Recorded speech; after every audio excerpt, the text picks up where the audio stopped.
Alright y'all, sitting here in the wood yard. Been sitting here for a while and be sitting here for a while longer. But anyway, I figure I might make a video, a little bit different kind of video today than usually is on this side of the channel. Usually I do this kind of thing on the homesteading side of the channel, on the other channel. The main channel, I guess you'd say. But anyway, I got one of these here. Bond arms. This is a Snakeslayer 4, and I like to keep it in my pocket, keep it around the truck, something like that. I want to get a holster for it. They make Bond Arms makes a, I think they call it a driving holster or something, but it'll go on your belt like this, you know, in a cross draw style. And I want to get one of them, but I hadn't got one yet. But anyway, pretty smooth little gun. I don't know what all it weighs and everything. It is pretty heavy, but it's a 4 1/4 inch barrel here, as opposed to the regular Snakeslayer, and a lot of the other ones is only like a 3 1/2 inch barrel. But it takes 410 and 45 Colt, which you can buy different barrels and everything. But I got some 410 slugs here. These are 2 1/2, but this one will accept 3 inch chamber. But I like stuff like this for the versatility. You know, for being in the woods, around the woods, you know. Even in the truck, it's good for an up close and personal.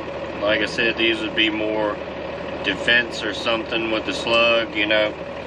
If you got somebody to worry about, or you got like a, you know, animal with rabies, or, you know, some kind of deal like that.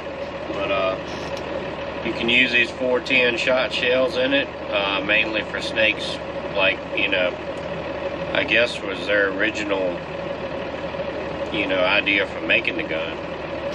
Because I remember way back in the day when I was a kid, in, like, you know, gun and hunting magazines, I always seen an ad for them things.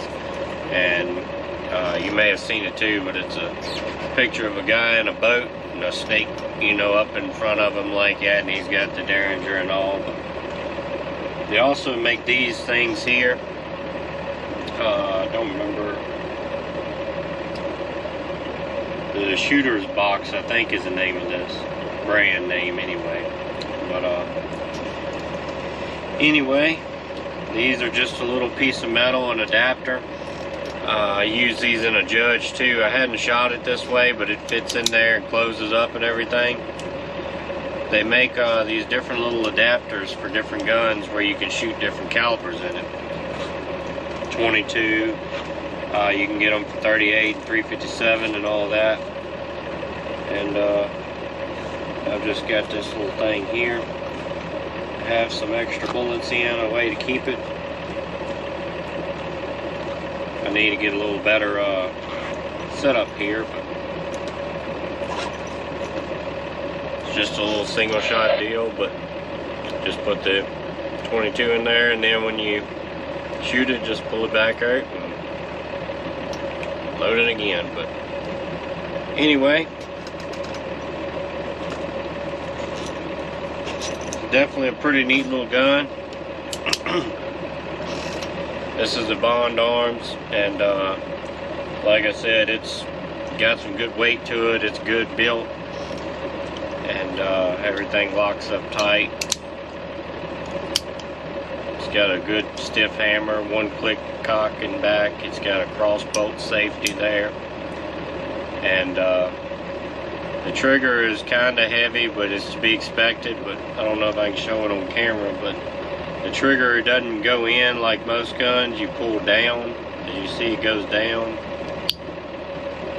and it's just something that you have to get used to. But you can buy longer barrels for them and everything too, and you can get different caliber barrels if you want 9mm or 357 or something like that, you know. But anyway, pretty neat little gun. Like I said, I like having something out in the woods because you don't know what you're going to run up on. You hear more stories now about people being attacked by coyotes. A couple years ago, I mean, just about every time you heard on the news somebody, a kid or something somewhere got attacked by a coyote.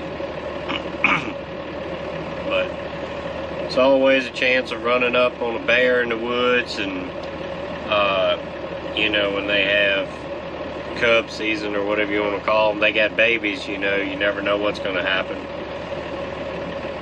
We have more mountain lions in the area now, which you know, usually you don't have to worry about them bothering people, but they will do it. And I just like having a peace of mind of having something. And we're coming up on the spring, which is snake season, and I definitely don't like snakes. But out in the woods, you never know what you come across. You know, copperheads, water moccasins, we've seen rattlesnakes, stuff like that. And you just never know when you get in a pinch. But anyway, that's all I got for this one.